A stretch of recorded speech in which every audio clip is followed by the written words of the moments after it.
Gently lighting shadows that hide a thousand eyes.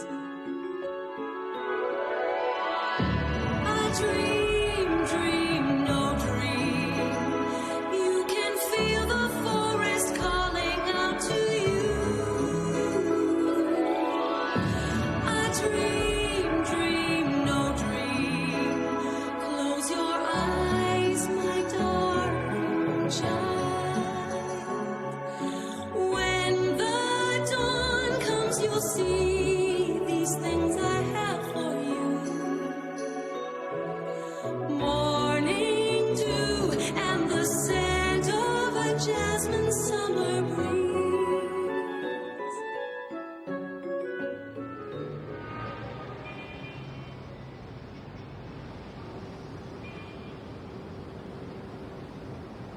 It's getting chilly out.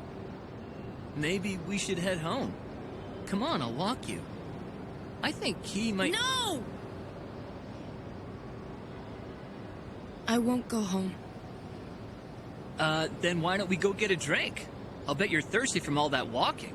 Or maybe we could go eat. If you're hungry, that is. That woman, Huh? that Beniko. Oh, Beniko Komori. I only know that she was hired by Production Minos through one of its subcontracting agencies. I guess they thought she'd be the next Miho. But they're totally different. Nothing alike. They do seem to have a similar vocal style, though. Is she dead?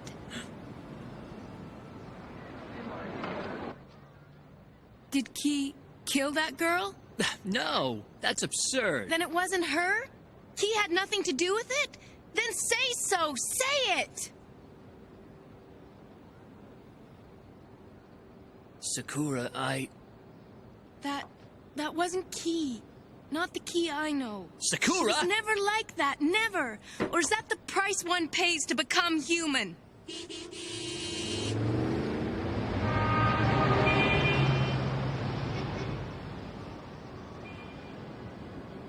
She's the same. There's no change. At least, not yet. Liar! You told me that you knew! What did you find out? You're hiding something. When you went out to Mimio Valley, you learned about Key, didn't you? Sorry. Sakura, wait!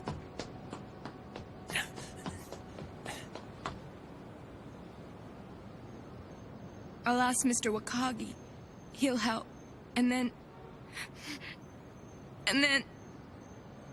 he'll take Key away.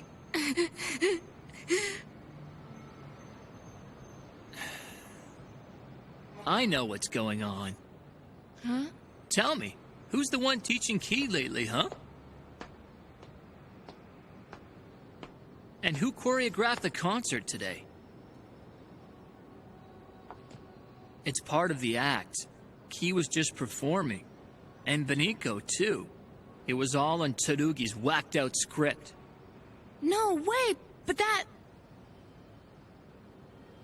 was beyond reckless. Someone could get hurt. You weren't the only person uneasy about it. There were some nervous execs at Miho's production. In spite of their worries, they let the concert go on. They took a chance. Because they felt Tsurugi could do it. I'm sure he had it planned out, at least to a degree. Preparing the audience for the climax might have helped, but it had impact. So, Kiwa's promotion for the concert? Yeah, it appears that's the case. How silly of her, that girl. Some idol she's turning into. She's gonna end up a laughingstock. At this rate, she might as well just return to the country, dumb kid. When I get back, I'll give her a piece of my mind. Let's go now, okay?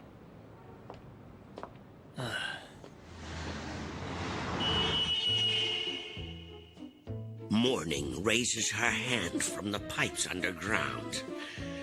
She could swallow the entire earth. The city is merely a tangled jumble of electronic brain. Overturn the stones, and they reveal a pale, naked body staring back at you.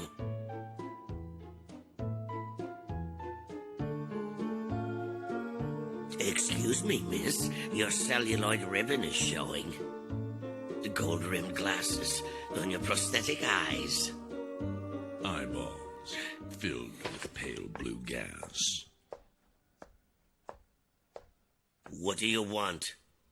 You're working hard, Maestro. I'm busy. Get to the point. You should know why I came. I presume you're here about the defective Tin Man. You should replace the shoulder servo. With only a 7th degree of freedom, he can't even do simple gymnastics. What are you talking about? He works fine. He's perfect. Clearly you haven't heard what went on. Poor Sergei. The Type D PPOR knocked a hole in a wall and pulled Sergei right through it. Like a child removing a baby squirrel from its nest. A squirrel, eh? Those can bite, you know. Yes, come in. Miho's prepared, sir. You're needed at once.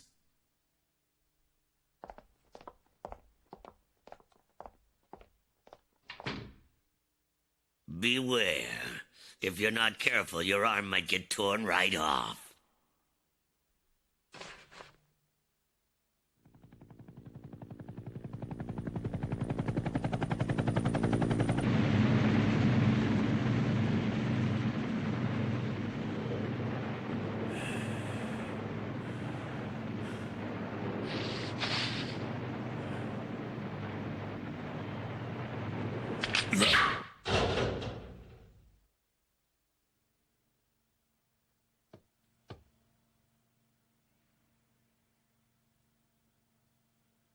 Hey,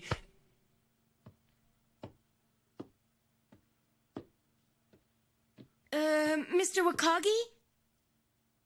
She'll be all right, won't she? Is she okay to be left alone? She's fine. She'll be awake soon. hey, I'll be back.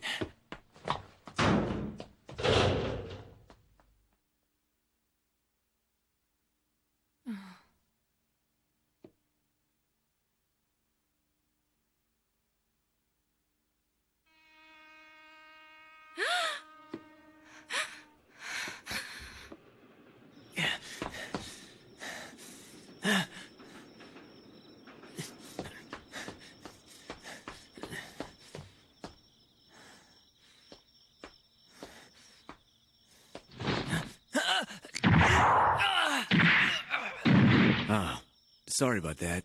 Did I break anything? Are you paranoid or just plain unfriendly? At the very least, you can hear what I have to say. Just listen.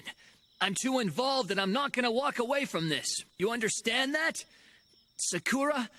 She was horrified when she saw Ki like that today. If she withdraws out of fright, Ki won't have any chance of making her goal. What did you tell Sakura? I lied to her. I told her it was all Tsurugi's choreography. Huh? What's wrong? Are you hurt? It's an old injury. I realize that you've put yourself on the line for Ki and you watch over her. While I've been useless, I'm always full of talk and no action. You said you'd figured it all out.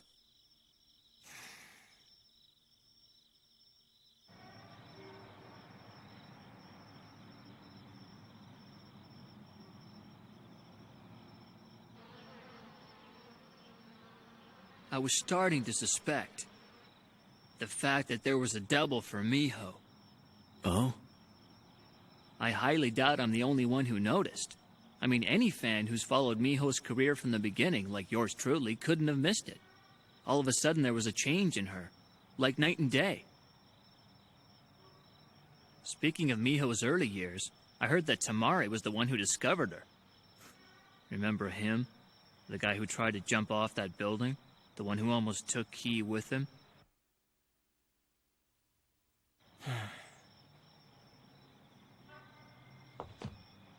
Tamari. Besides being a porn producer, he's what you'd euphemistically call a talent scout. He kept an eye out for girls who had legitimate star potential, then he'd sell them to the major studios. Sort of a sleazy showbiz broker. In retrospect, I wonder if Miho would have been better off working for him. What, instead of as a top idol singer? Whether he thought Miho had talent or he just needed the money, Tamari sold her directly to Ajo. For a 13-year-old girl aspiring to be an idol singer, it was a dream come true. Ajo provided the perfect environment for grooming a young performer.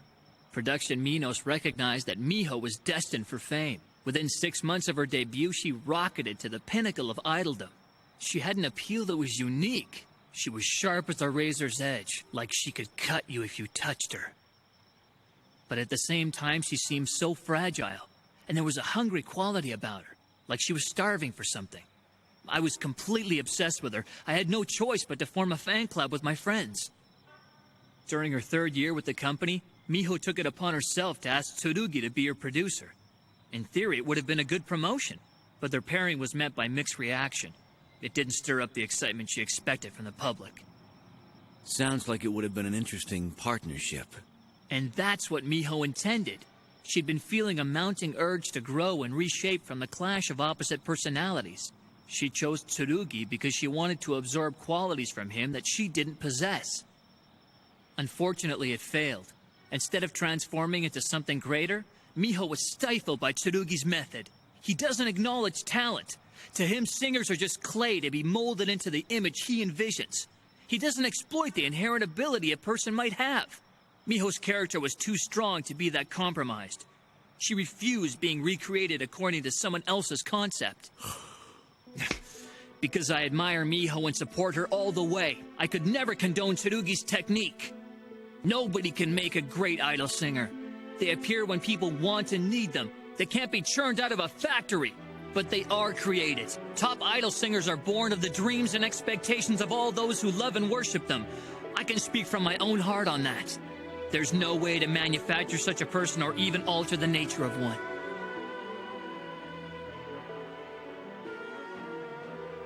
Sorry, I didn't mean to get off track like that. Anyway, their honeymoon only lasted half a year. Tsurugi ended it by unceremoniously throwing Miho out, just like a spoiled child that grew tired of a toy. Watching from the sidelines, none of us thought it was too serious. In fact, we were pretty relieved. We had worries when their affiliation began that Tsurugi might be a bad influence on Miho, that he might meddle with her somehow. There was also concern about him having total access to her private life, a place where we were excluded from. Outwardly, Miho was still Miho, but while she was with Tsurugi, she gathered the knowledge she needed from him and studied his methodology. What she absorbed from him became a part of her.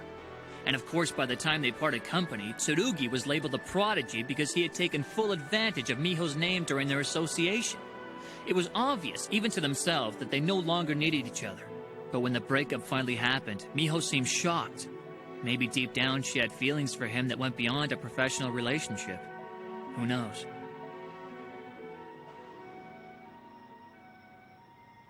The following year, Miho completely disappeared from the music scene. The official PR release stated that she was recuperating from some illness. Then all of a sudden she was back with a vengeance. Her unannounced return was marked by her Megalodome concert. She'd undergone a change while she was gone, probably more than she expected, and her show revealed it. Her popularity hadn't declined, but the critics and public alike reviewed her comeback with trite, unremarkable commentaries. Miho was transitioning into adulthood, or she was undergoing artistic maturity. But she was only 17, not quite old enough to sing adult songs with that pretty teenage face. But that face hid unspoken desires and years of hardship. She kept it all behind a knowing smile. Or should I say, an iron mask. Miho really went away this time, to a world far beyond our reach.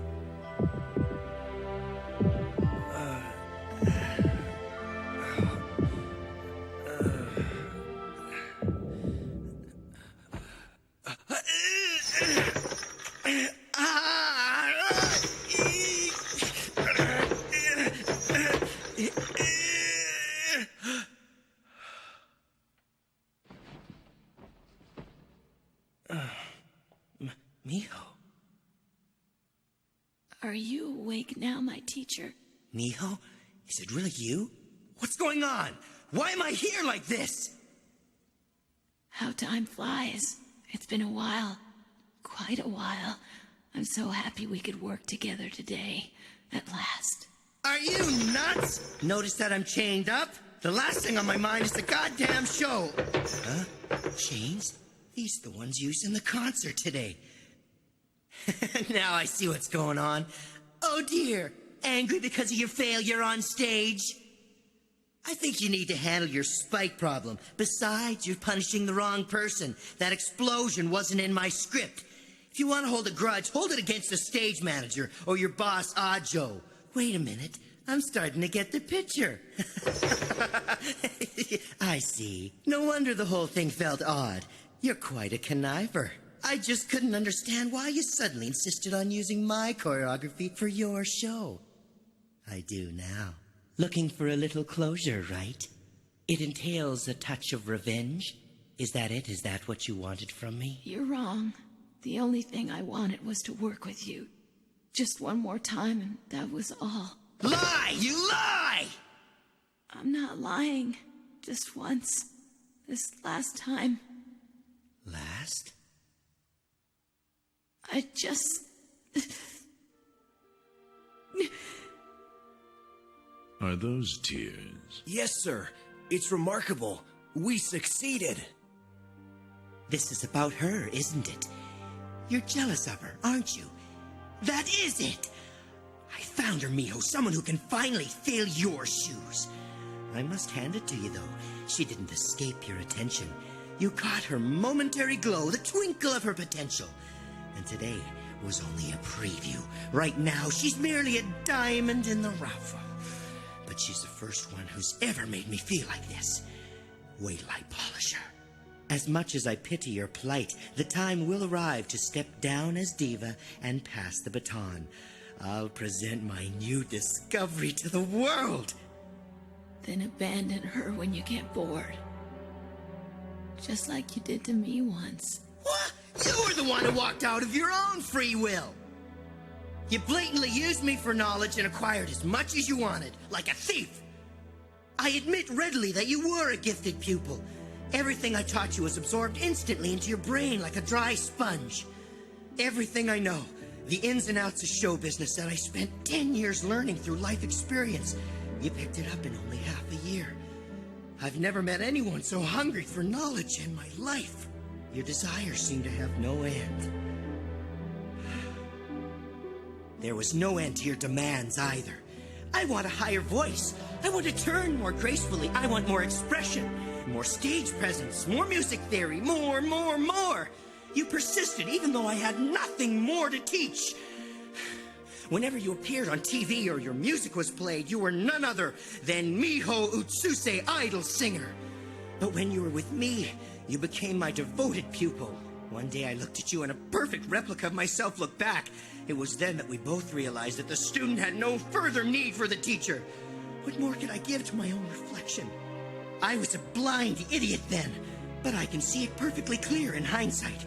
You had a meticulous strategy, and every action you made was in accordance with it. On that rainy night 4 years ago, I fell right into your trap.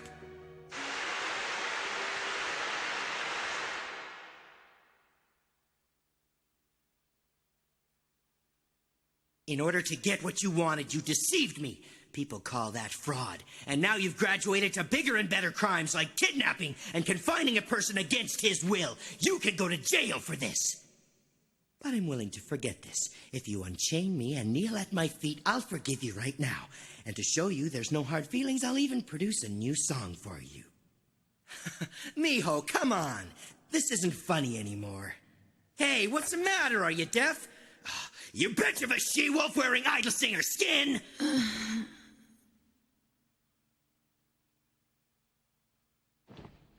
That's it.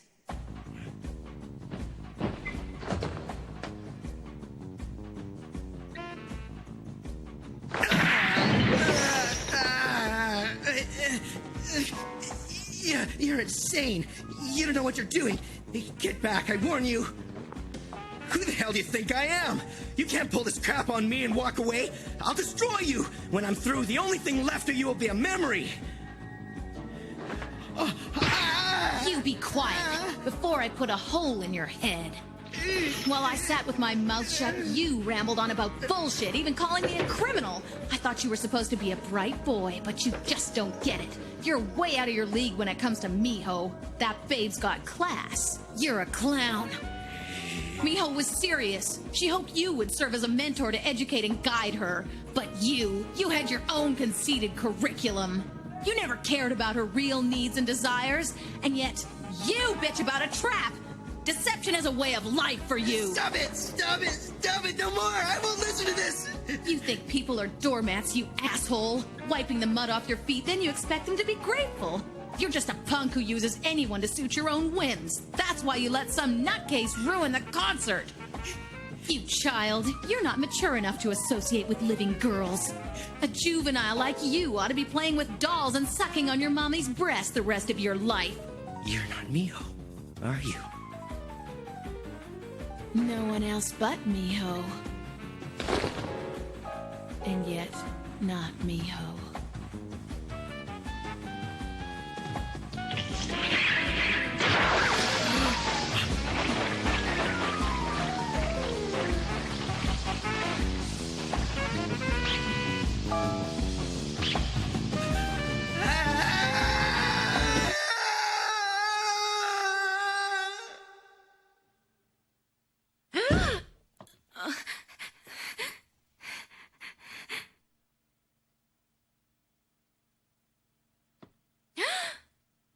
Oh, Key.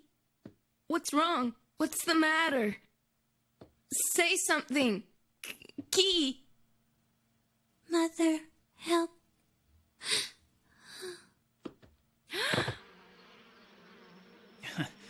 I feel kind of stupid about it now.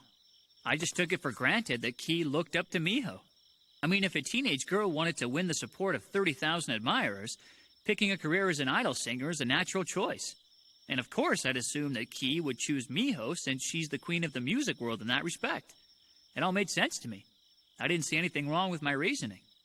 But I was wrong. I'd been using the logic of a person who lived in Tokyo. In a big city, you're constantly saturated by every form of media. So Miho was always in the headlines, on TV, in the news, her face on t-shirts, and so on. I didn't even take into account my relative closeness to Miho through the fan club connection. Key was a country girl. She never watched TV or listened to music. She didn't have a clue as to who Miho was. It was more than chance that Miho became the target of poor Key's fixation. And I've got proof of that. I found more than I bargained for when I visited Mamio Valley. Is that where you got this?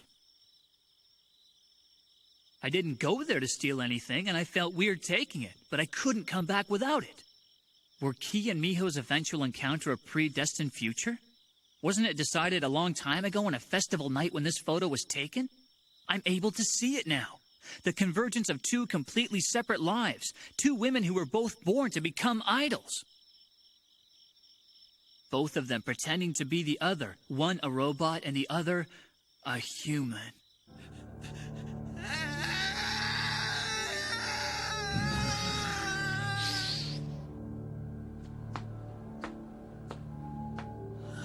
Sir, don't!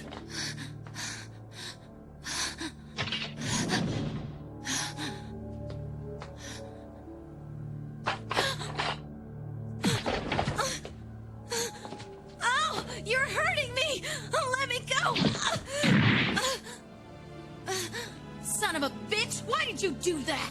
Ugh. After today, I sure didn't need this. What the hell is this about? Let me go! Don't damage her. She's the valuable voice for my lovely Beniko. Wasn't I great? Even though there was a last-minute change like that? My cover wasn't blown in the least. It was tough. I had to remember all of the lines that Miho couldn't say in her condition. Did you catch the expression on Tsurugi? And that bit at the end? That was for you. Did you dig it? Just make another set of skin for Miho again.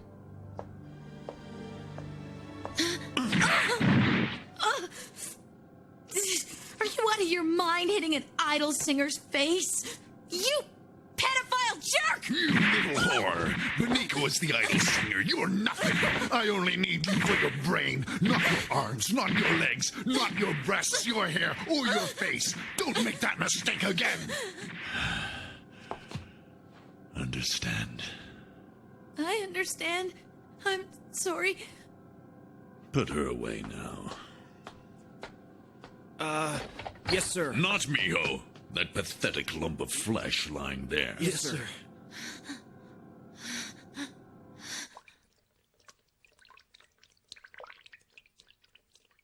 Miho, you're a robot? I know you're real.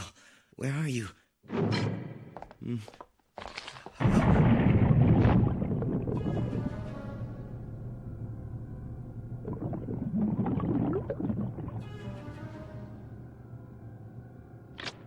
How much did he want?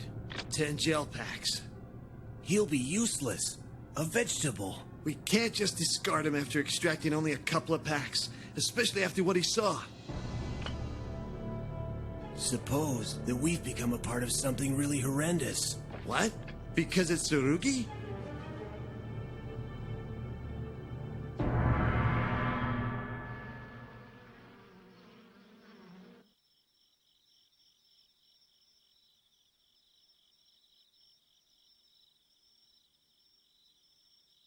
Suddenly, without warning, the Bond Dance Tower begins to topple. The tragedy was photographed by sheer chance. The crumbling structure falls toward a little girl and her grandfather. A few men rush in to save them. It's dark outside, nighttime. Without a flash, anything moving appears blurred in the photo. The girl and her grandfather are frozen by terror, so their images show up in clear detail. The same goes for the villagers standing still around them. The tension of the moment is amplified by the contrast between stationary objects and those in motion. It's the kind of picture that would take first prize in a newspaper competition.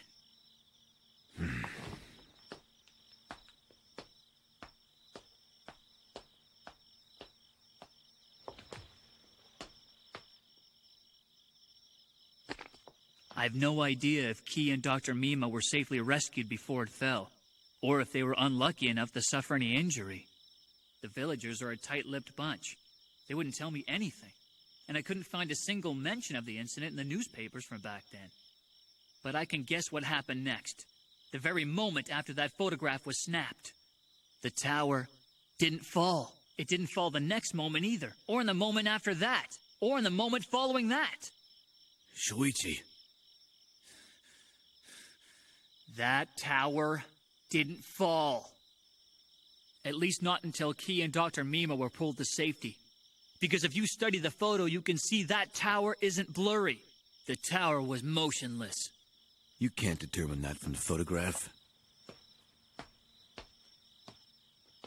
You can argue that the platform is falling slowly, but you can't deny the broken logs and smaller pieces of debris captured here on film are totally immobile. For example, see that hunk of wood right above Key's head? It looks like it's about to hit her any second. She's staring directly at it, but she doesn't appear worried or frightened. There's no sign that she's even trying to avoid it. It's as though she's discovered something interesting, like a beetle on a tree trunk. Key's enjoying herself like a typical kid. The debris hurtling towards them that becomes abruptly suspended in midair fascinates her. And ironically, she doesn't seem remotely aware that the cause of this amazing phenomenon is her. What are you getting at? Let's assume for a minute that Key actually was holding that structure up with some kind of mystical power. That means she must have been born with the ability. It was inherent. If that's the case, then stories about women of the Mima family now have some validity. Being from Mimio Valley, you've probably heard most of this before. If you want to correct me or interject something, jump right in. Key's mother and grandmother served as priestesses to the Mimio Shrine. They earned the adoration and the respect of the villagers by entertaining them with their fantastic powers. I'm sure their favorite trick of making puppets dance without any visible means was a piece of cake for them. I found it interesting that the Mimio Shrine doesn't have male priests. Yet the Mima women performed virtually no duties as presiding priestesses. Apparently, they never carried out the traditional functions of female shamans, such as giving oracle guidance or acting as mediums. As far as I can tell, they just pretty much sang, danced, did tricks, and put on shows for the locals during special events and festivals. But that was their function and what people expected. Those women were loved and regarded as village idols. Guess what? I learned about the deity for whom Mimio's shrine was built to honor. It's Ame no Uzume no Mikoto, the one who danced at the entrance to the heavenly cave and enticed Amaterasu out of hiding. In other words, she's the damn goddess of show business. Funny, I've never heard of that before.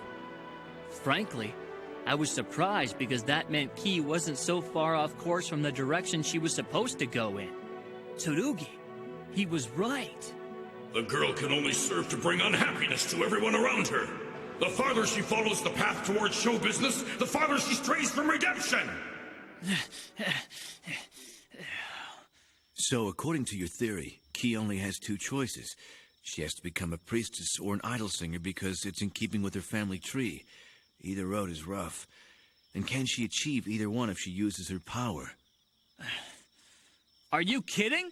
You're the one who knows that, aren't you? So when does this get around to Key's relationship with Miho? You seem to think she's a robot. This gets complicated. You need the backstory on Dr. Mima and Ajo to understand it. The reputation for Mima's research in academic circles is unfoundedly negative, even though he's a pioneer. He was a leader in the development of bipedal walking robots. The term Mima formula was even coined among the scientific community. But there were only 2 occasions when that expression was used, and both times, Ajo was involved. The first time was 30 years ago, right after Toyoko was born, and Ajo Heavy Industries began to work on bipedal robots using the doc's technique. The story was mentioned in the business sections of newspapers. Critics in the news analyzed this in a rather negative light. They assumed that Ajo was trying to design and create robots to function as weapons. During the war, Ajo was an officer in the military. His expertise was in the development of armaments. After the war, he continued in that line as a major manufacturer and distributor of weaponry. It was widely known that Ajo was really a death merchant, but no one believed that he'd actually succeed in completing a working robot. That kind of stuff only existed in science fiction and cartoons. Besides, all the interest was focused on Ajo. Most of the articles I read only casually mentioned how progressive the Mima formula was. But Ajo stressed that he was jointly in development with Dr. Mima. I don't know if their partnership was true, but then I suppose you'd know about that, wouldn't you, Mr. Wakagi? Either way, it's clear there was some type of relationship between Ajo and Dr. Mima. A significant amount of data from Mima's formula made its way into Ajo's hands during this time. The relationship between the two doesn't surface again until 15 years later, around the time Key was born. Newspapers reported Ajo's failure to follow through with completion of his robots. None of the articles give an explicit reason why. They simply state that it was technically unfeasible. But you can't take these reports at face value. Now, if Ajo's purpose was to develop robot weapons, it's not likely that he'd announce failure of the project and set himself up as a target for criticism. Considering the worldwide demand for technologically advanced weaponry back then, and even now, I doubt Ajo would have thrown in the towel so easily. Something happened. They had a breakthrough. There was a quantum leap in their progress. In order to hide the results from the press and public, they must have gone underground. What do you mean, something happened? Both of them had seen the power that dwelled within Key's mother, and without further ado, obtained it. Somehow, Ajo had discovered a method of tapping into that power, channeling it, and controlling his robot with it. And was that robot successful? Was it ever used? 7 years ago, out of the blue, Ajo started a talent agency called Production Minos. It didn't make sense that he'd switch gears like that and get involved in a totally different business. But what better place to showcase the results of his work? Showcase? That's right. His company backs concerts and productions. A dark or cleverly lit stage is a perfect way to camouflage things. Action is limited, so it's not hard to program simple movements. That's how the steel idol, the reborn Miho Utsuse, appeared up in front of us. Ajo was sending out a challenge, slapping the gauntlet in our faces. He wanted to know if we could see through the trick, if we were able to tell the difference between his robot and a human. Ajo's setup was ideal, all right, and he tried to cover every contingency. Nowadays, nobody can see Miho in person. Requests for interviews have been declined. She doesn't do TV appearances anymore either, let alone star in any shows. But the Miho you see at concerts and in videos is unmistakably flesh and blood.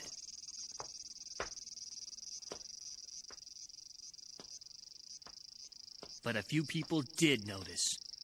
There's you and... Me, you, Mr. Wakagi, and... Key, of course. What?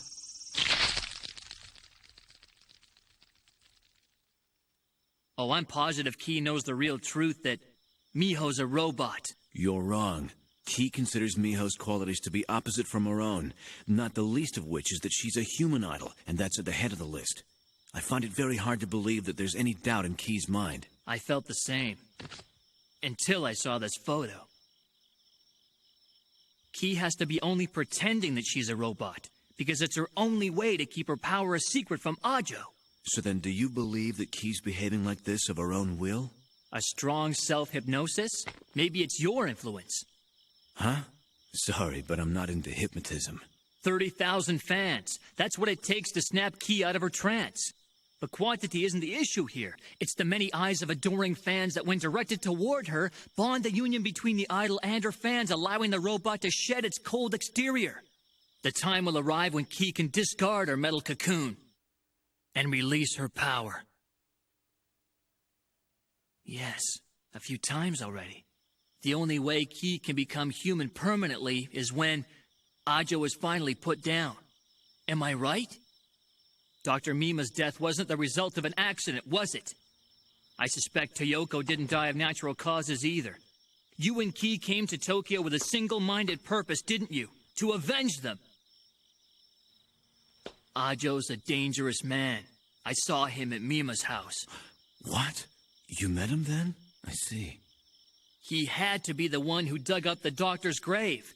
But why would he do a gruesome thing like that?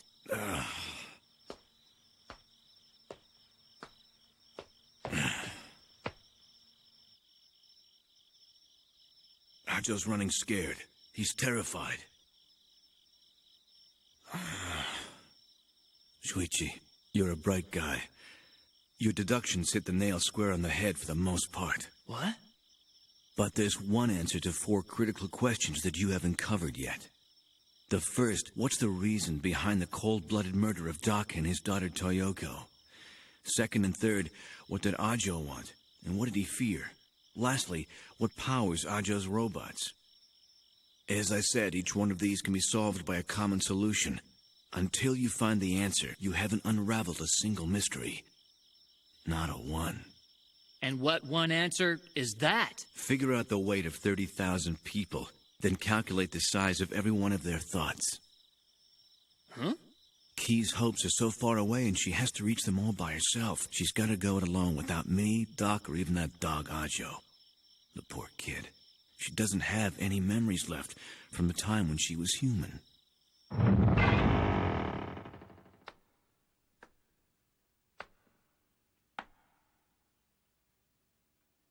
Oh my God, I can't believe it.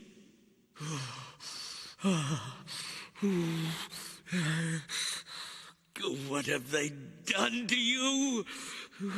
How could anyone do this?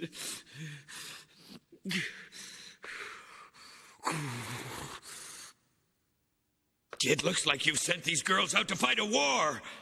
Something like that. Remake 5 sets of skin and flesh immediately. Is Beniko in here? Is she all right? There's certain to be multiple promotions occurring simultaneously. Let's see. We're going to need at least 2 or 3 more units. No. An impossible job. Don't group Miho and Beniko together with those colorless, life-size puppets. The countless expressions on a girl's face change every second of every hour of every day, and there are not enough days in her entire lifetime to capture all of her most exquisite moments. This face had been a replica of one of those lovely moments. Oh, look at how my hand shakes, so unsteady. They are gone. It's beyond hope of resurrecting them. If only I could. It's work I can't duplicate. I'll send you a live subject then. Make a cast from her. How many times do I need to tell you? Once you begin extracting that so-called gel, even a single drop, things just go straight to hell from that point on. The effect you want only lives for a moment, and my old carcass can no longer create another. Miho, Beniko, who can replace that moment when I first saw her? I'll give you 3 days. Have something ready by the 3rd morning. Make sure that it's exact. No. 3 days or 3 months, it doesn't matter. But if I can't, maybe he can. A rare scientist, a rare puppeteer, and a rare man. Who's that? He's a scientist? With a photographic mind that could burn the fleeting glimpse of an image onto his retina, he'd recreate precise copies in the thousands. He produced huge quantities so quickly he was like a factory. I see. Is that something you really want to do, Maestro? To ask Dr. Mima? I only want to see it once. The magnificent collection of his automatons.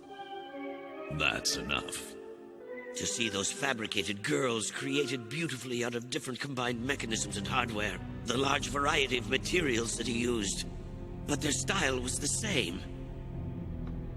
He based the motif of every one of them on his beloved daughter, his dear Toyoko. Shut up, old man. There were no puppets. Your mind's growing weak and muddled with the strain of years. I take it you went there to see him. How was he? 3 days, Maestro. No longer. I'll expect to finish Beniko by then. Your name and reputation are at stake.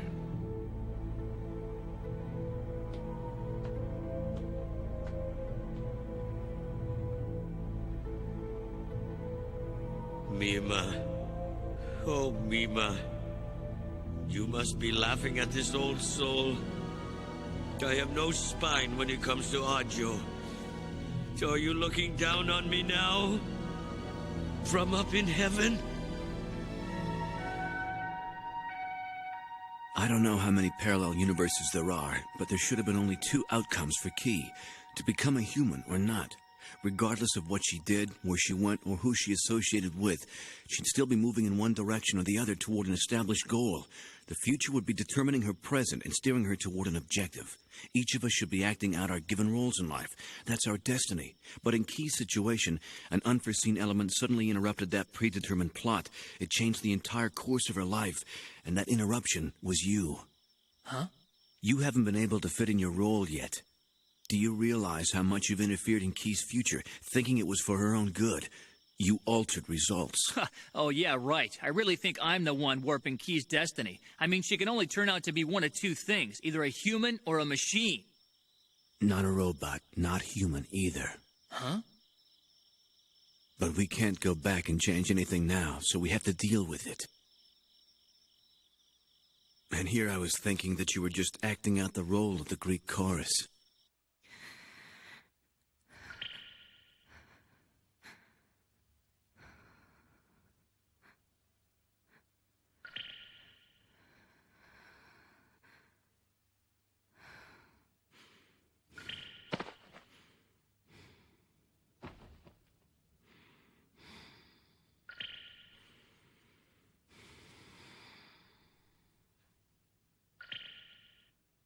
Oh, Mima.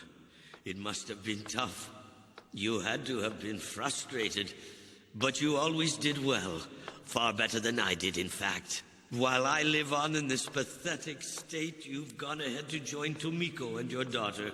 I'm aware that I won't be let off the hook so easily. After all, I had sold my soul to the devil. I was readily seduced by the substantial amount of money he offered me. I gladly helped that man perform those hideous deeds. For what it's worth, I'm paying the piper now.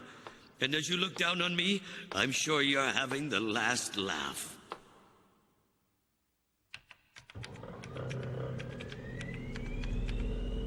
Yes, I know. My petty jealousy is to blame. Your superior intellect and ability offended my pride. I'll never stop cursing myself for the events of that summer, because they opened the gate to my eternal damnation.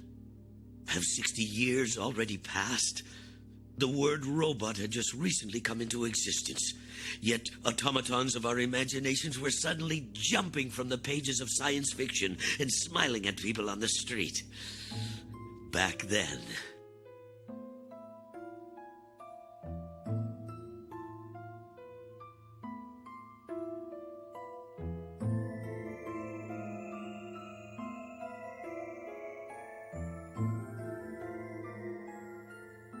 The origins of robotic engineering gave rise to crude elemental prototypes. They were little more than glorified telephones or tin toys, hardly worthy of being called automatons. But they caught people's attention and society took note. It was unfathomable to think that a machine could be created in the likeness of a human that walked like a man. It was even more unbelievable to consider having man-made servants perform jobs in place of a human. Such a concept was confined to movies and plays. As for myself, I was torn. I served at the forefront of science at the Imperial University's Mechanical Engineering Lab. I had no choice but to acknowledge this reality. Professionally, I saw the use for robots, but I was really running away from them. I referred to the growing proliferation of automatons as an envy of the West that openly defied Japanese tradition. Meanwhile, I indulged myself in the construction of classical mechanical puppets like the D-carrier and the like. But Mima, you weren't content with such mediocre pursuits. To an eager, inquisitive young scientist like you, the presiding notion meant nothing. You believed that the development of bipedal walking robots would be successful. Your belief wasn't shared by your colleagues, most of whom laughed. But while many had no faith in your theory, there were those who did. Your technical background and most of all your genius gave you the credibility and support needed for this bold experiment. I remember when you came up with the concept of using a gyroscope, recently put to use in airplane autopilots, as a means of controlling a robot's balance. We all hung on your every word as though we were hearing a divine revelation. And yet, despite your ideas that were half a century ahead of their time, your robot was never to see completion. The creation of a mechanized being that could start walking on its own wasn't to be realized. At least not until the arrival of the artificial brain, the computer capable of calculating enormous amounts of data in an instant. So this robot of Dr. Mima's never even moved? Doc told me about an incident that happened once. He laughed as he was telling it. His prototype, Mima 1, got up, walked to the window, and waved to Doc's friends in the courtyard. What? But if it made that much progress... The problem was... It might have seemed like a breakthrough at first, but the stupid contraption just continued to stand there and mindlessly wave at the courtyard, even when nobody was out there. That was it.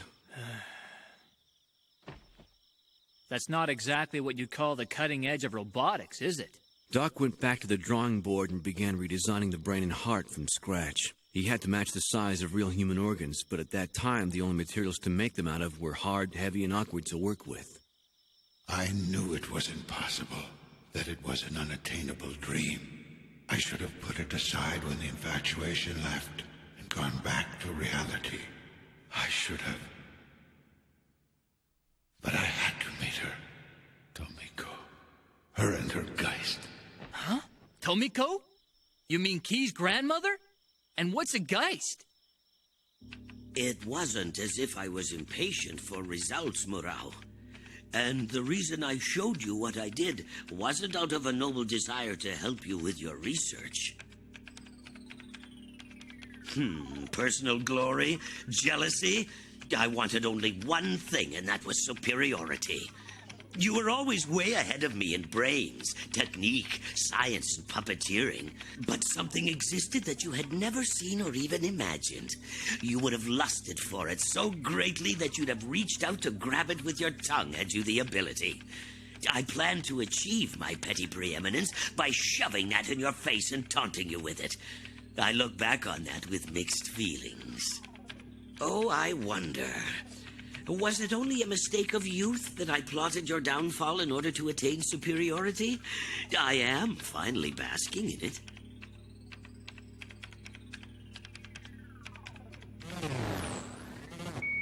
That summer was very hot, so I recommended a vacation. Then I invited you to come spend the summer with me in Mamio Valley.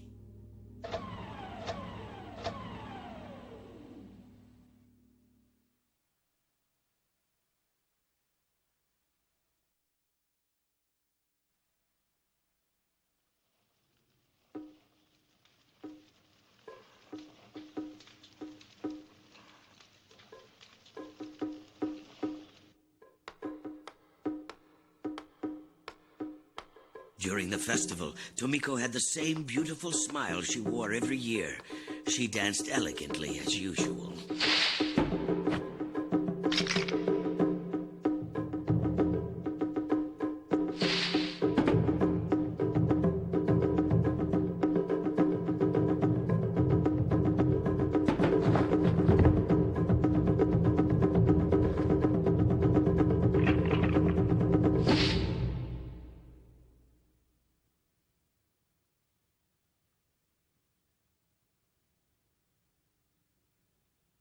For us Native Valley people, her performance was a communal experience, natural, nostalgic, and sweet. It wasn't intended for the eyes of an outsider. Her magic wasn't meant to be explained, just accepted. And you knew it wasn't a trick or sleight of hand, that it was an inexplicable phenomenon. Your response to the exhibition was more profound than I had hoped. I can remember feeling proud of myself for not laughing out loud when you abruptly stopped talking as the show began. I was casual with my comments as if nothing was out of the ordinary. Everyone in the valley has grown up watching this. By the way, I built that puppet and dedicated it to the shrine a few years ago. Then I began an endless stream of compliments praising Tomiko. My rambling continued even after you started pushing through the crowd to get at the stage. By the time I realized what was happening, you were at the stage entrance trying to grab Tomiko. It took several of the villagers to stop you and hold you back. All the while, clenched in your fist was the puppet. Early the next morning, you and I paid a visit to Tomiko's home. You carried a puppet that you had spent the entire night making as an offering of apology for the previous evening. The craftsmanship was incomparable. The moment I saw it, I was shattered. Any vestige of pride I still had up to that point evaporated. The doll displayed uncanny realism, as though it was created by divine hands. Then I understood. The doll embodied much more than an apology. It was a manifestation of your love for Tomiko and the deep desire for her power. Uncommonly brilliant as you were, you possessed all the etiquette of a baboon. You had barely extended an apology to Tomiko and her family.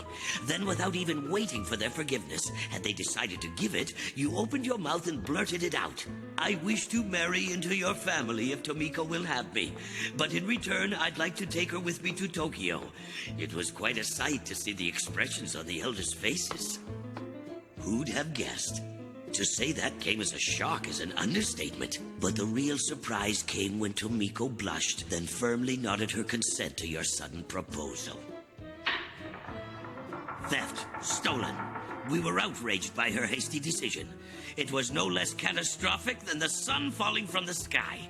You took her from us. Without even a wedding ceremony, the two of you left the valley the next morning. Koma Station was packed with villagers, offering their farewells and best wishes. I aimed all my black geist at your smile, Mima. In that summer, the girl who became your wife had only recently turned 15.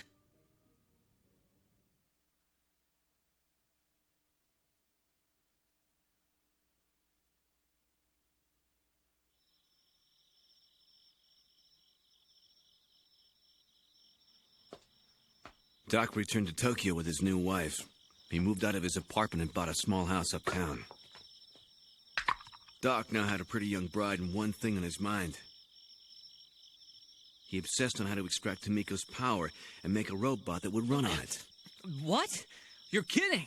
But how could he— His initial experiments operated on the assumption that the power was a form of wave motion, but the results were usually erratic. In some situations, it did turn out to be wave motion.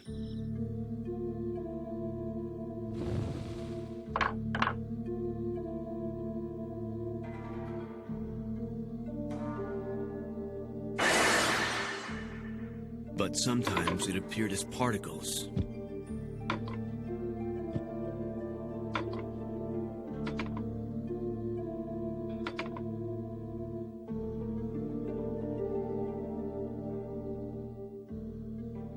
Other times, her power behaved as if it was alive. Doc was determined to discover a way to amplify the power, but first he had to understand it by trying to record and study its behavioral patterns.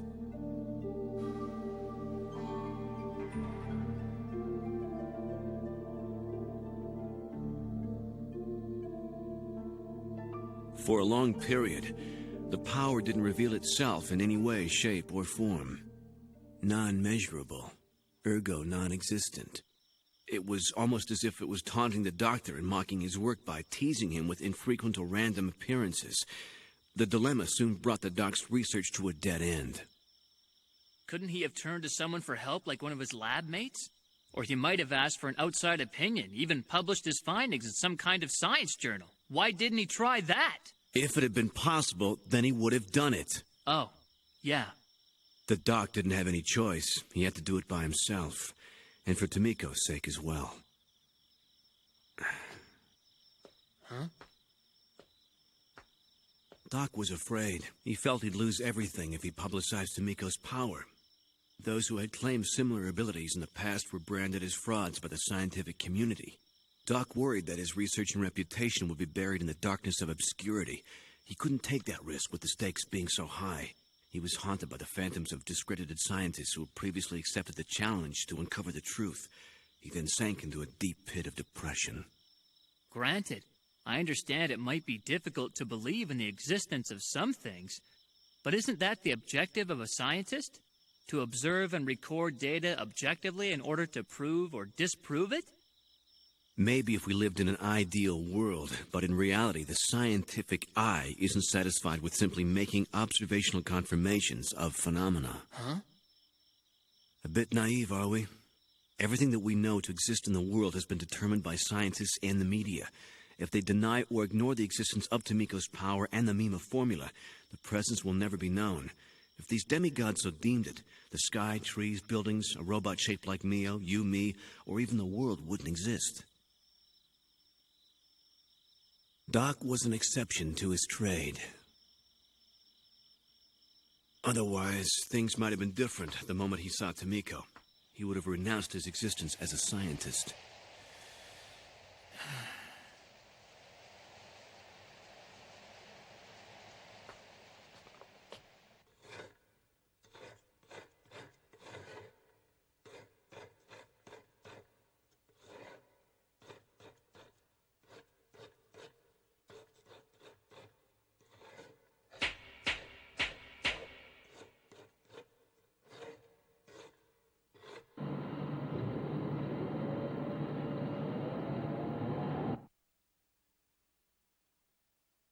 It was a bad sign. Day by day, Tomiko and her power grew noticeably weaker.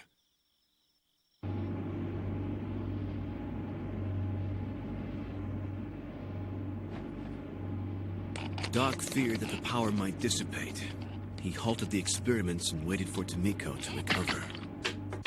Erosion of the power? That was part of it. And the repetitious dexterity experiments in an unfamiliar land couldn't have been healthy for the spirit. But the biggest reason was something completely out of left field. Doc would never have suspected it. But Tomiko's power didn't exactly originate within Tomiko herself. You are gonna explain that. It flowed through her. Tomiko's body functioned as a capacitor and a perfect amplifier. Huh? Tell me you're joking. No joke, just irony. It was the same condition Doc was trying to create, but he didn't have success. Then, where did the power... Through the generations, it had been passed down through the maternal line, and of course all the villagers in Mimio Valley. Living such an isolated life in Tokyo, she was all alone. Poor Tomiko. Unbelievable. And how does Key fit into this mess? During this time, our country was preparing to enter a reckless war waged against the world. Materials became scarce. Doc's on-again, off-again experiments became impossible to conduct. As the air raids grew worse every day, he finally began to consider finding a refuge. A place came to mind he thought he'd never return to. Mimio Valley. And then one day, the man came.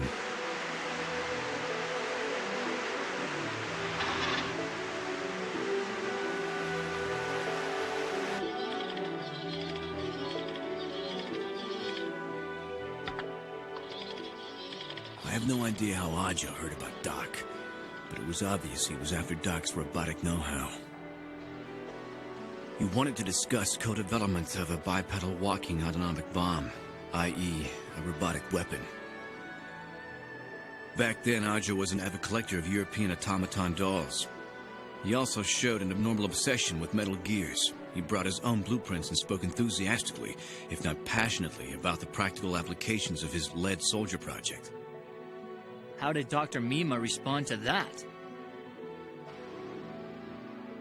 He didn't think the designs were that feasible. He was intrigued, but the whole approach was too technologically primitive. What Doc didn't realize was that it was close to Ajo's personal delusion. He did say that he would have considered working on the project if the experiments with Tomiko's power had been a lot farther along. Otherwise, he'd have taken Ajo up. You and I shall work together someday, Dr. Mima. We will. I feel certain of it. The war took its toll. Doc lost everything. His lab facilities, all the valuable data he collected, even his prototype robot that was halfway completed. The only thing he had left was Tomiko. The year after the war, Doc and Tomiko returned to Mimio Valley.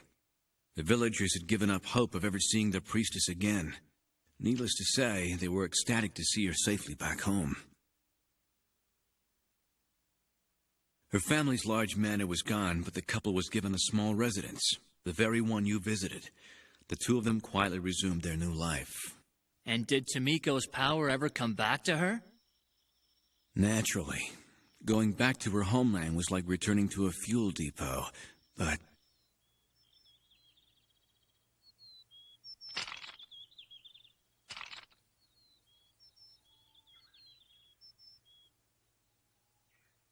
With the loss of his equipment and all the data he'd accumulated, Doc had lost the drive for his research. He discontinued the experiments. But what about the fact that the source of the power came from the people in Mimio Valley? It took Doc another 10 years before the fact became clear to him. Meanwhile, Toyoko was born.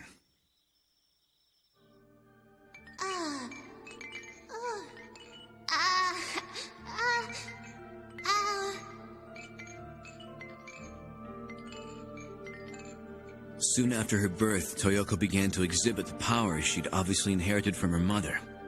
But Tomiko could see that the gift was much stronger in her daughter than it had ever been in herself. Tomiko used to comment on how easy it was to maneuver the puppet whenever she was holding Toyoko. Matter-of-factly, this amazing supernormal ability was accepted by the women who were born with it in their family.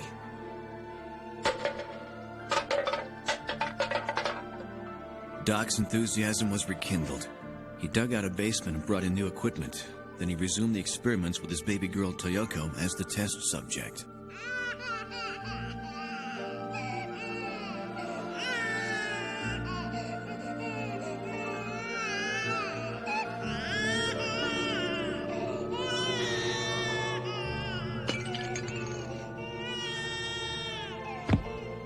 As though attracted by the baby's crying, the devil came once again.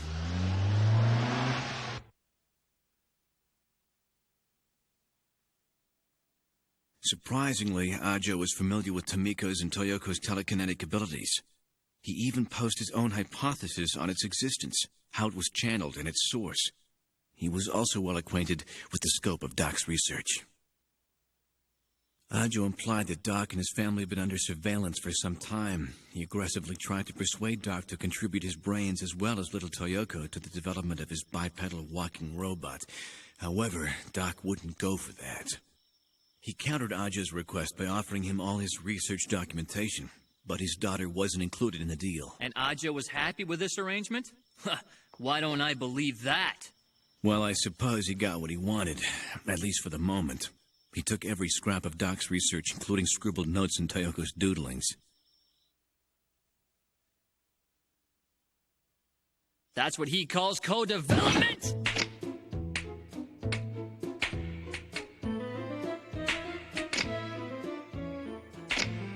Mima, I cursed your reappearance more than I celebrated Tomiko's. Every day I thought I would collapse under the weight of the old inferiority that came back when you did. My insecurity skewed my perceptions so that I imagined your every expression and gesture mocked and insulted me. I wanted to crawl beneath a rock and die. Then, miraculously, the tables turned in my favor. Ajo approached me. That's right, the pillar of Ajo Heavy Industries said he was looking for someone with my unique qualifications. Ha! How could I not be overjoyed? I was on top of the world. I could finally beat you, look down on you, make you crawl in the muck of discouragement.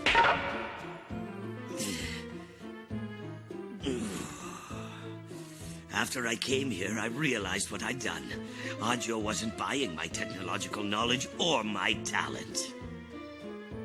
Oh, that evil man indentured my soul. I could feel it slip away from me day by day.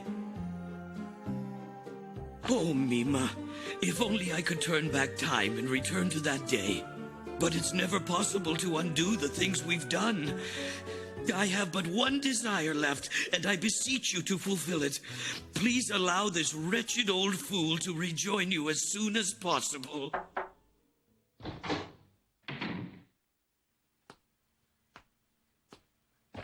Yes, what do you want?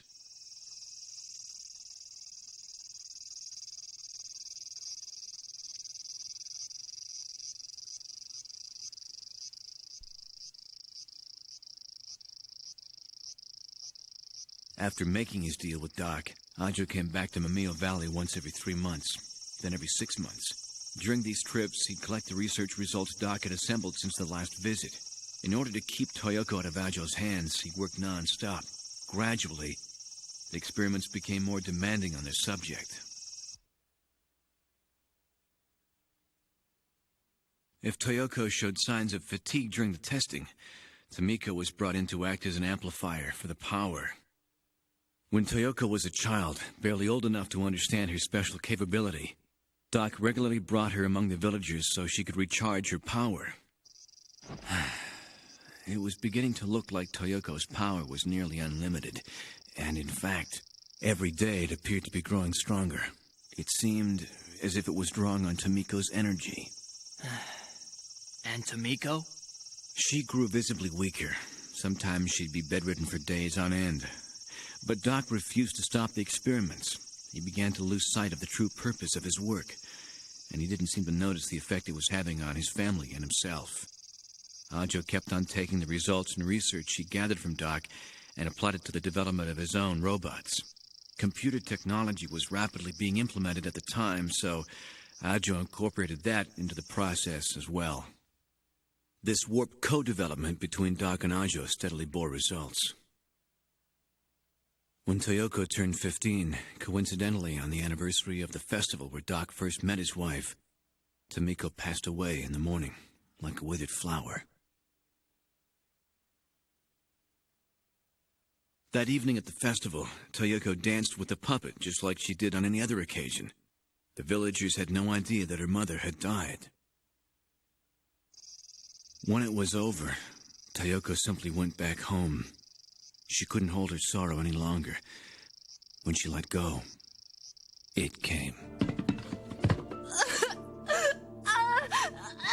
Toyoko, are you all right? What's the matter? Huh? Don't touch it! You'll get burned. It's colder than dry ice. What is it? My life. It's a part of what I am. Your life? And hers also. I created it from her remaining Geist that Mother gave me before she died. Isn't this what you've tried to find all these years, Father? As though a floodgate burst open, everything poured out. What Doc had spent years searching and struggling to find was revealed to him in an instant. A physical form of the power. He also learned the horrible truth about what he'd done to his wife and daughter during the many years of experimentation. The power, the force that Doc was so intent on extracting, was actually Toyoko's, Tomiko's, and the villagers' life essence. Then, that stuff inside of Toyoko? Was that it? Uh-huh. The substance was only a tangible medium for storing the real power. It was something Toyoko had created. Her subconscious manifestation of Doc's obsession. The power can't exist outside of its host body. By itself, it has no definition, dimension, and no meaning. This so-called power is the very force that guides all human activities. The origin of this amorphous power is even more intangible. Its source is none other than a person's consciousness and character. That's its source? Consciousness? Character? You got it. But to call it a power is inaccurate. Let's call it the Geist. The Geist? Sounds weird. After devoting the better part of his life to constant research, study, documentation, and recording of observations, Doc concluded that the elusive power he'd been watching for so long was actually the Geist. Well, it took him a while, but at least he made progress. Mima finally identified his holy grail he'd been searching for. But Doc wasn't happy when he discovered what it really was. He felt ashamed. He regretted that he tried to find a way to operate robots with Geist, like a fuel, like gas, or electricity. The extraction of Geist slowly carved away at a person's very being, a gradual process that would eventually transform a human into a puppet. I'm the reason Tomiko died. I killed her. Doc was terrified that Toyoko's life would end the same way. He promptly put a stop to his research. But as a result, there was a problem. Ajo, right? Now the situation served to pinpoint his target. Ajo wanted nothing more than to get his hands on this gifted amplifier of Geist. What lust. He was salivating to access Toyoko's talent. Mm-hmm. It will only be for a while. You mustn't worry. Doc knew it'd be the end if he gave her over to Ajo. But how could one old man stand against Ajo's use of force? Toyoko? What about her? The Guru must have known that the time was going to come. Because one day, she made an announcement. She was pregnant. Huh? Hold on a minute. Was this Key? Then who was the father? Tell me. Did Toyoko have a husband? Wasn't me. Well... Relax. It wasn't Doc. I can only tell you that it wasn't anybody from the village. We'll never know, now that she's passed away. Right after Key's birth, she died. But not because of anything that Doc might have done. What? But how then? Something happened a few days before Key was born. A rumor spread. Some of the villagers told stories of a demon they'd seen in the mountain pass. Toyoko probably suspected what was going on. The demon was really one of Ajo's thugs.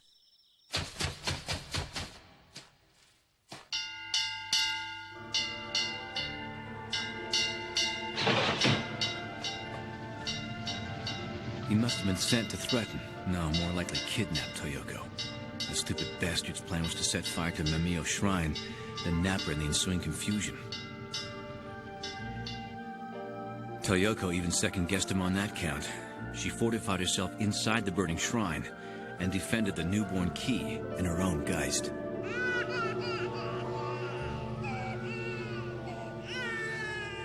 Toyoko knew she would die. She willingly sacrificed her life in order to save Key's.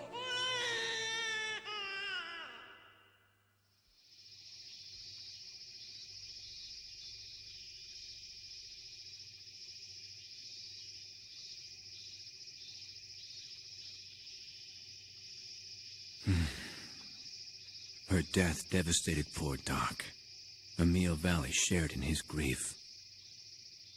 The villagers placed Toyoko's beloved puppets at crossroads on the outskirts of the valley and prayed for the safety of the village. Unfortunately, their invisible barrier didn't stand a chance of keeping out the likes of Ajo. Huh? Then Key. She was next. Now Doc was feeling desperate and frightened. He knew Key couldn't control the Geist, not the way Tamiko or Toyoko could. He told Ajo that, and it worked. It kept him away for a while. But unlike Toyoko, Key hadn't shown any indication. No hard manifestation of Geist like her mom. Until that night, at the village festival.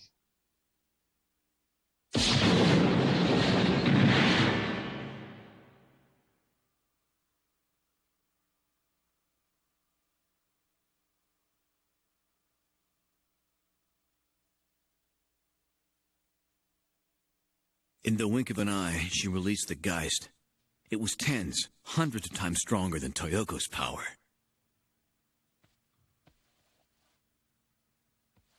Key. Such a good girl. It was simply an unforeseen accident. Luckily, Ajo wasn't watching, so he didn't know about it. But despite that, there wasn't any time to waste. I will protect this child, so use it if you have to. If anything should ever happen, then promise me you'll use all of it.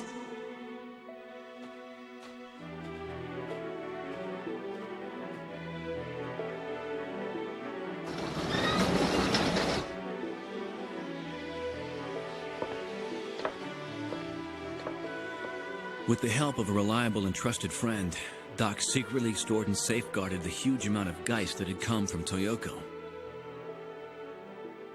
Trying to hide that stuff from Ajo was no easy task.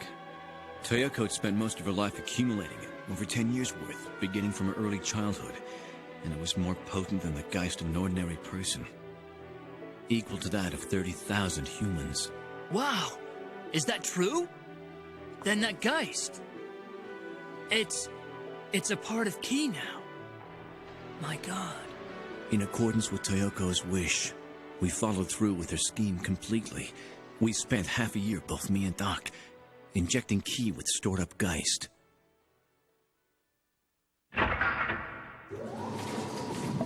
We weren't gambling with Key's life. There was no risk involved with the procedure, because she was already primed. She hosted the Geists of countless generations of Mima women. The purpose of Toyoko's Geist was to restrain the amassed power of the ancestral Geists contained within Key, and to keep her power hidden.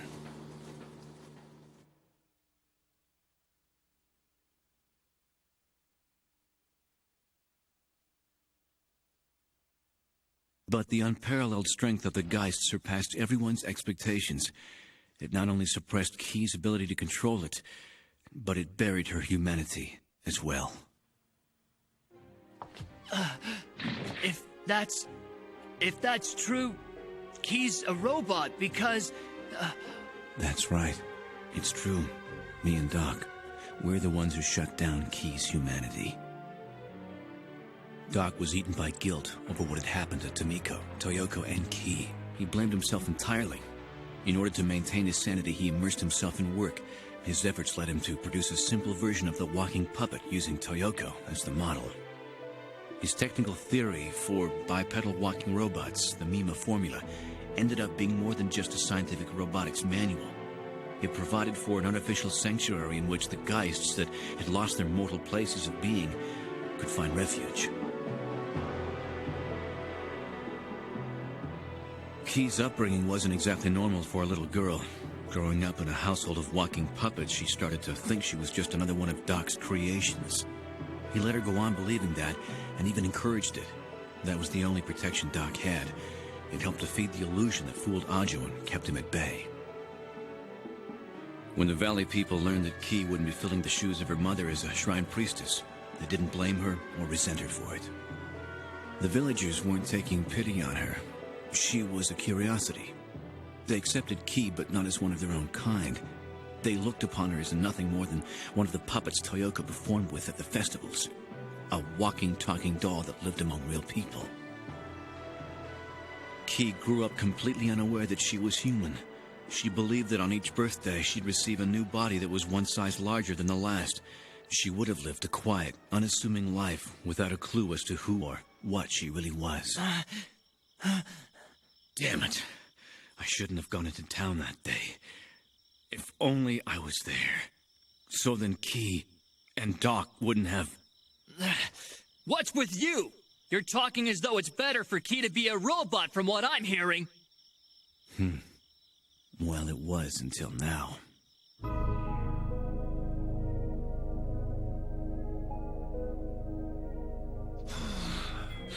Sergei, God damn you! You're still holding it over my head for killing that foolish old man, aren't you? It couldn't be helped. You know that.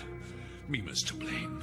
He brought it on himself. Sir, I came to report that all security personnel have been administered their gel. The bastard would never tell me where the gel was located. He kept it hidden from me. 2 of them are progressing well and have partially recovered. They're already walking. He hid it because he didn't want me to get my hands on the gel he extracted from Toyoko. That much I knew, and yet... Upon examination, it was evident that all of them were suffering from a temporary but extreme deficiency of gel. Fortunately, no lives were threatened. He looked me in the eye and said it didn't exist. He said that to me! However, Tsurugi is in the hospital. It isn't likely that he's going to survive. If he had have just told me where it was, it wouldn't have happened. Stupid man!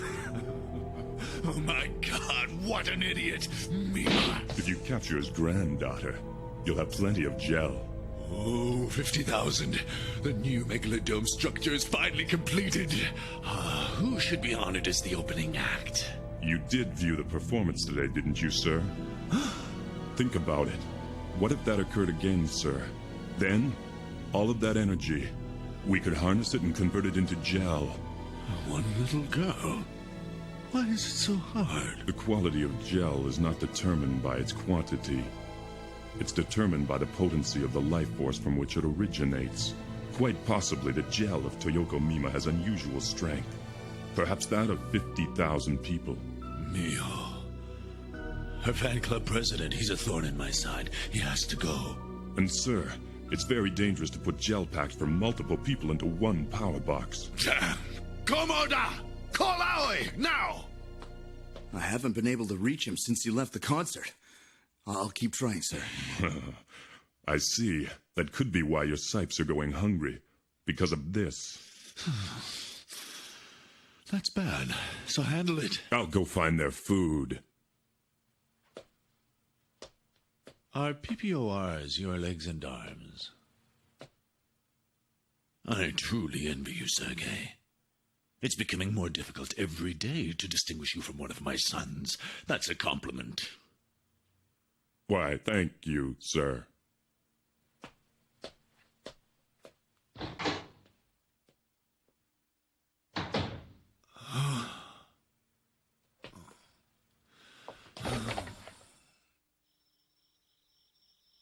Meanwhile, Haja was busy with his own breakthrough. By solidifying a certain colloid under super low temperature, he managed to simulate the Geist material Toyoko had produced. To Ajo, this Geist, or what he calls gel, serves only as a propellant for the robots his company manufactures.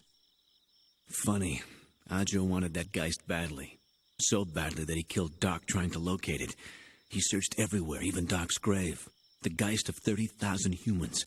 It was hidden in an obvious place the whole time, but he never found it. It was in front of his eyes. Huh? You mean... Key. Fragile looking, yet she's a sturdy container. What? That's dangerous! Huh? Aja's robots are mobilizing.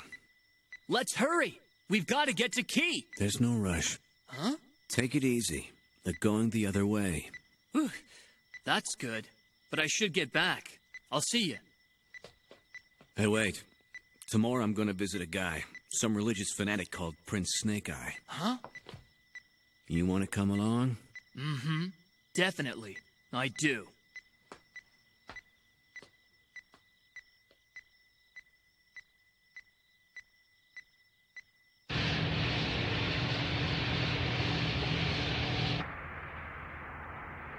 You're such a good girl.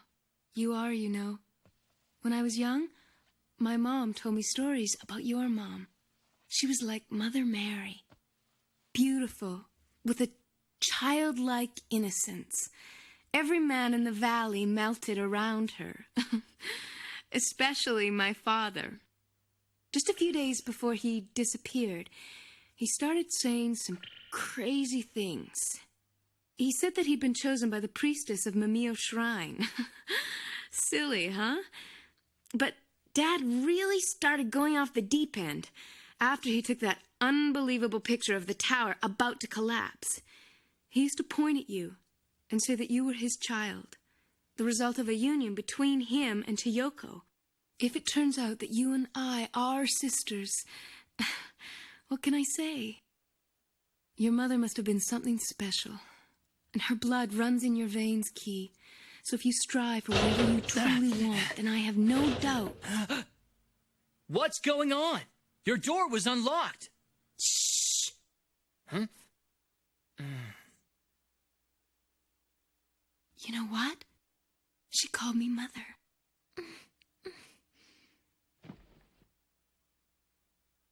Get some more sleep.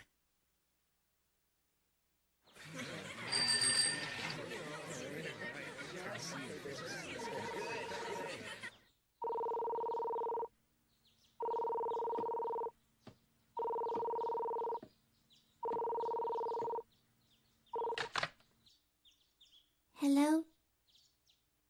This is Ki. Yes. Mr. Tsurugi is? Ki understands.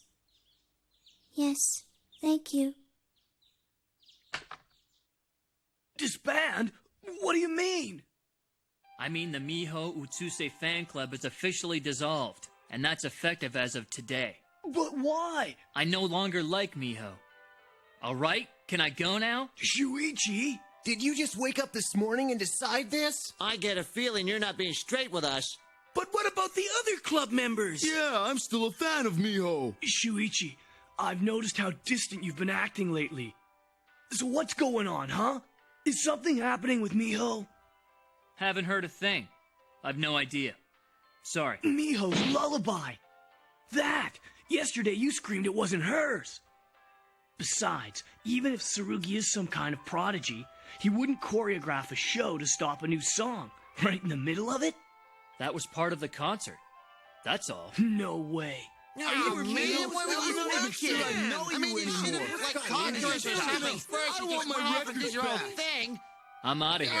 Take over. Hold on a minute. Don't run off. Wait, Tataki. Hey, that girl who crashed the stage yesterday. She's an interesting one. Yes, sir. I think we'll keep a real close eye on her. Do whatever you want.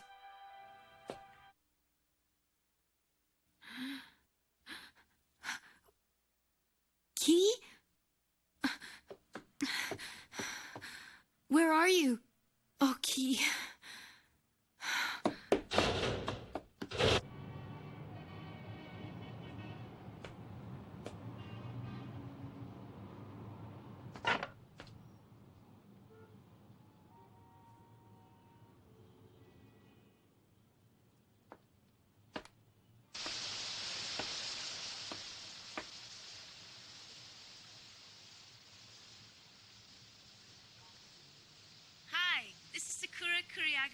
I'm not in, so please leave a message after the beep. Bye. Hello, Ki? Are you there? It's me, Sakura. Pick up the phone. Ki, where are you? Oh, please, pick up. Hello? Ki? Ki!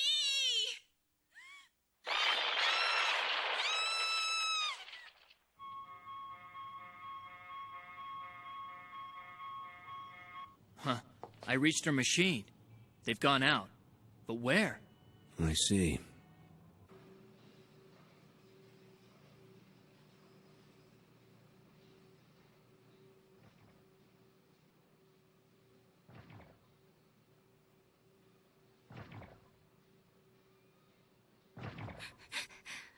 Please, no. I don't want to die. Mother. Mr. Tataki. Shuichi, please help me. I'm sorry, Key. Key, I don't want to die.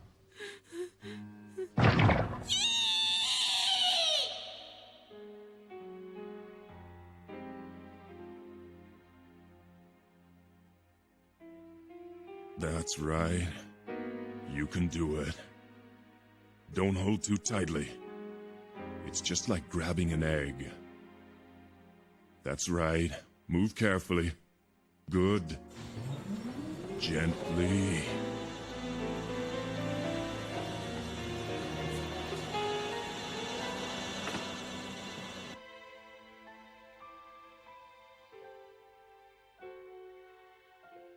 Liar. You didn't sing any better than she did. I could barely listen to your voice. My ears bled, but me, I'm still willing. Are you up for it, Key? They're tough opponents, 'cause they're not even human! Yes.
We